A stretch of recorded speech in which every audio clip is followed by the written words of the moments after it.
So here are some pointers which I would like to suggest. And again, I think the conversation does not need huge public audiences, mass movements, but it needs to be continued. I agree. It needs to be articulated and so on. The first pointer for me, which is very important, and which would be exactly an antithesis to what characterized the so-called peace process that the Americans and the Europeans have been conducting for years and are even talking about it as in the language of them today, of the day after. The Palestinians have to lead the conversation about the future of Palestine. Nobody else. It needs to be a Palestinian conversation.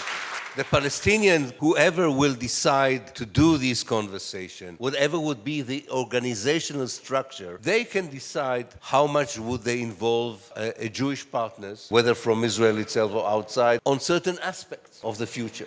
But the pointer of having the Palestinians being in a driving seat means that you turn, which is fine, which I think psychologically is very important. You turn, and that settles the settlers issue to my mind. You turn the Jewish community either inside Israel or in historical Palestine, and the Jewish communities which are still interested in it outside, into part of the solidarity movement.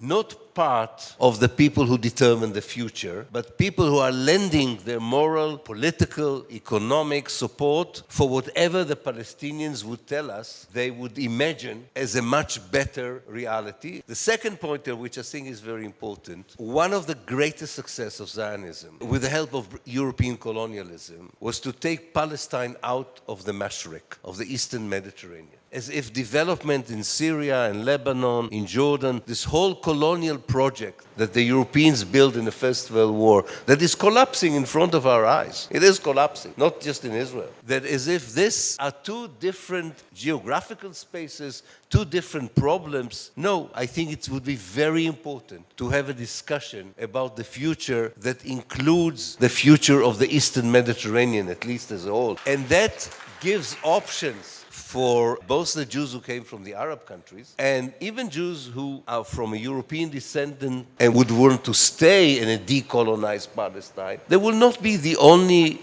people in the Eastern Mediterranean that would like to be recognized as an ethno-cultural group. You have the Maronites, you have the Yazidis, you have the Druze. The Jews can be an ethno-cultural group if they want to, which is not a national group by no means, and it does not a group that has a position of dominance. But if it is a mosaic, as it used to be, and many people I still think want to preserve some of this group identity. And by the way, there was a Jewish identity that not only did not alienate the other groups, was in a very good relationship